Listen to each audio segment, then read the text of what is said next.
Como anticipábamos al inicio del programa, el presidente de Estados Unidos, Donald Trump, fue preguntado por periodistas en Washington antes de viajar a la final del US Open en Nueva York sobre si atacaría a los carteles dentro de Venezuela después de que CNN, la cadena internacional de noticias con sede en Estados Unidos, reportara que el mandatario estaba considerando esa opción.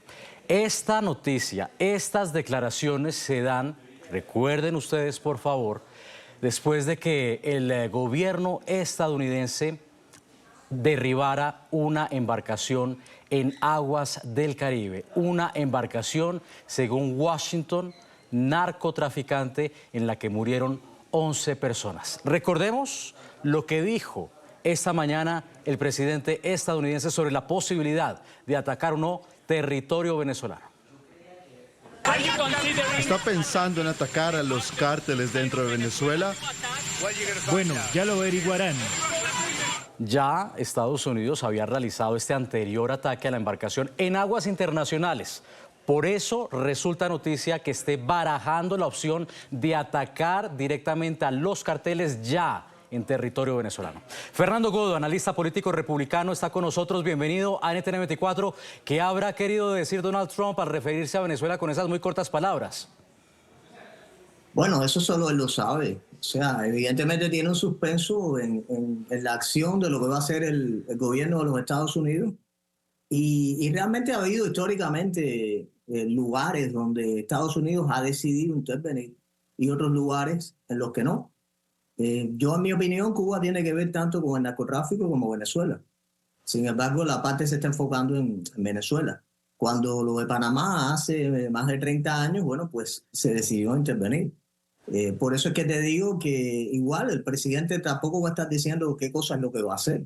Porque si tiene algún plan determinado, no va a estar avisándole a las partes que puedan estar preparándose en contra de eso para decirse. Fernando. Yo creo que esta de él es una incógnita, o sea, ya lo verán. Es que eso es lo que resulta paradójico, porque precisamente pues los gobiernos, los ejércitos no nos tienen acostumbrados a anunciar acciones, por lo que abrir esa puerta resulta tan enigmático. Siempre es peligroso abrir esa puerta y yo diría que hay que ser consecuente en la política, y Estados Unidos no ha sido consecuente, en mi opinión, en la política hacia Venezuela. O sea, tienes un país a que acusas a alguien de ser un dictador, desde luego que Maduro lo es. O sea, es un sistema que no tiene mucho tinte democrático ni nada que se pueda decir. Pero al mismo tiempo se comercializa con el petróleo y está Chevron, y entonces ahí tienes por decir este ejemplo nada más, ¿no? Tienes una incongruencia entre lo que están mirando las personas y lo que es la política del país como tal, y los negocios y los aspectos económicos que hay por debajo del telón y que se manejan. Trump fue 4 años ya presidente de los Estados Unidos, o sea, esto no es la primera vez que Trump lidia con el asunto de Venezuela. Pero creo que sería más saludable, más factible tener una sola línea en la política. O sea, en mi opinión, por ejemplo, lo que te acabo de decir, si Maduro es un dictador y es todo aquello, entonces tampoco puedes comprarle petróleo a Venezuela. Creo que por ahí creo que sería más, yo diría hasta más efectivo. A ver, estas declaraciones han venido calentándose ya en la prensa estadounidense y por efecto eco en la prensa internacional desde el viernes. Se empezó a barajar la posibilidad de ataques dentro de Venezuela con el reporte de la cadena CNN. ¿Podría ser una opción que los asesores de Donald Trump estén filtrando esta información a la prensa como efecto presión al régimen venezolano? Mira, una cosa es la guerra contra los carteles y otra cosa es la guerra contra un presidente o un sistema de gobierno en general o un país que tiene, digamos, una dictadura. O sea, son dos cosas distintas. El pretexto que se está tomando es la guerra contra los carteles, en lo cual indiscutiblemente Venezuela tiene participación. Ahora, no significa que Maduro controle todos los carteles, porque Venezuela, en mi opinión, es un narcotráfico. Y hay muchas de estas personas que operan impunemente, desde luego, con el consentimiento de Maduro. Y entonces habría que ver lo que está haciendo Trump, lo está enfocando como una guerra a los carteles, y eso le justifica la presencia ahí. O sea, decir que estamos impidiendo que se trafique con drogas y todo eso. Pero el punto es, como te dije, ¿qué se va a hacer a nivel político con el gobierno que hay en Venezuela? ¿Y cómo se va a ser consecuente con eso? La experiencia anterior de Guaidó, por ejemplo, fue un fiasco. Y siempre ha habido una inconsistencia en el gobierno de los Estados Unidos. Guaidó fue reconocido incluso presidente de Venezuela, pero aquí andaba Marco Rubio como senador republicano con varios venezolanos, estos socialistas, ahí en el Congreso presentándolo como oposición. Entonces, nunca ha habido una línea, yo creo, que sea la más directa y la más correcta contra lo que hay en Venezuela. Ahora, los asesores de Trump, desde luego, deberían jugar otro papel en eso. Trump es un presidente de los Estados Unidos, no solamente tiene el problema de Venezuela, tiene el problema de Ucrania, el problema de Israel, hay guerras y conflictos en muchos lugares. Ahora sí te digo, los asesores que tienen este gobierno, todos son guerreristas, o sea, todos son personas que son más propensos a intervenciones militares que a la retórica usual de Trump en su primera presidencia de siempre buscar el diálogo, evitar las guerras, que lo caracterizó en la primera presidencia. Los asesores que tiene ahora, Bill Hesed, Mike Waltz, incluso Stephen Miller, el otro Tom Homan, que también tiene que ver con la inmigración, pero opinan de esto. Toda esa gente siempre han favorecido las guerras tradicionalmente en el curso de los años. Y eso me parece que es lo que harán ahora. Pues, Fernando, estas declaraciones que le escuchamos hoy a Trump llegan después de que precisamente el viernes autorizara el derribo de aeronaves venezolanas y representan un peligro para sus tropas en la ofensiva naval en aguas del Caribe. El mandatario elevó el tono luego de que, recordará usted, 2 F-16 del régimen sobrevolaran una de sus embarcaciones el jueves. Quiero que por favor veamos el siguiente informe y regresamos con la conversación.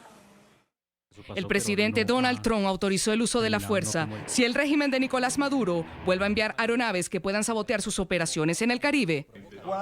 ¿Qué tan cerca pasaron los aviones?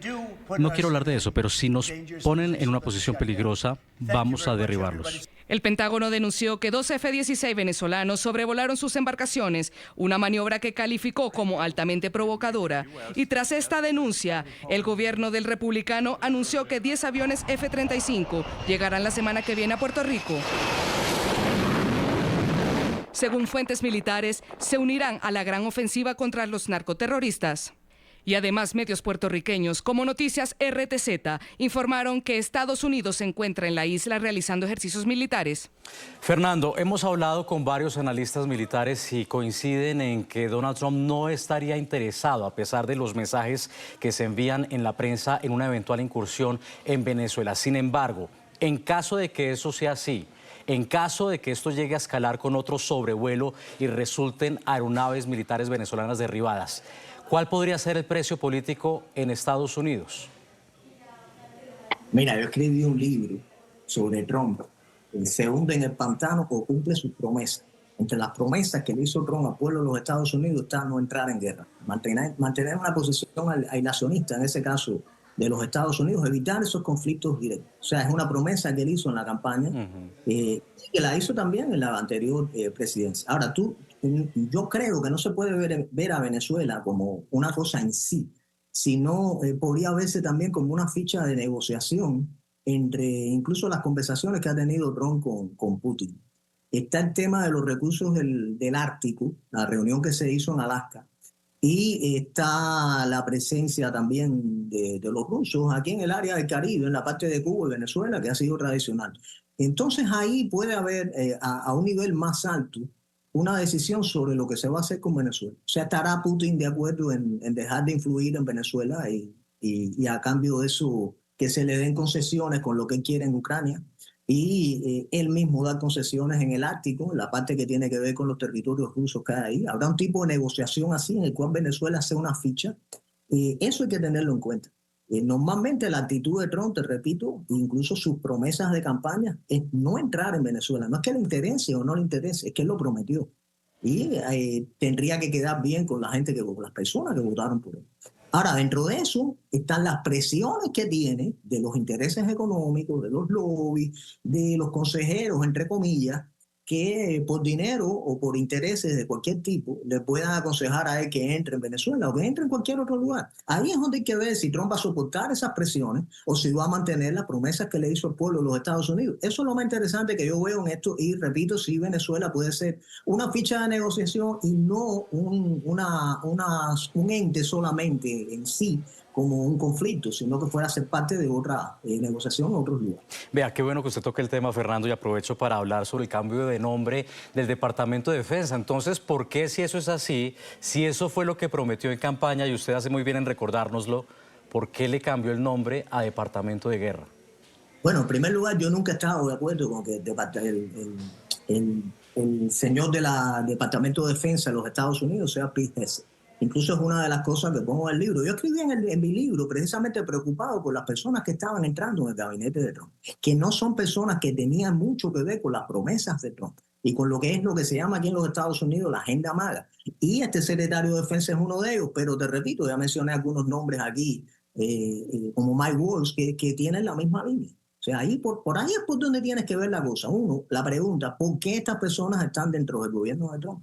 ¿Fueron ahí, entraron bajo una complacencia de Trump en esto o fueron puestos ahí por presiones de lobbies y de otro tipo de personas que influyen en el gobierno de los Estados Unidos? O sea, que se piense que todo lo que se hace en los Estados Unidos, en la presidencia, lo decide el presidente, es muy ingenuo.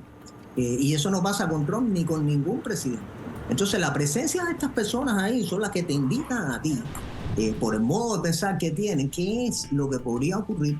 Y el gran dilema de estar Trump, digamos, en ese fuego, en medio de eso, en el medio del fuego, las promesas que hizo de campaña y en el medio de, por el otro lado, todo lo que lo están presionando para que entre en diferentes conflictos militares, no solamente en Venezuela. Está el tema del bombardeo de Irán, que podría ser la misma cosa, y el asunto de Ucrania. O sea, por ahí es por donde creo que habría que analizar eso. Y ya te digo, es un asunto de presiones y de lobbies y de intereses, en lo cual en el medio está el presidente. Era el analista político republicano Fernando Godo, autor de Trump 2017 versus Trump 2025. ¿Se hunde en el pantano o cumple sus promesas? Gracias por haber estado con nosotros. Un placer haber estado aquí. Feliz tarde.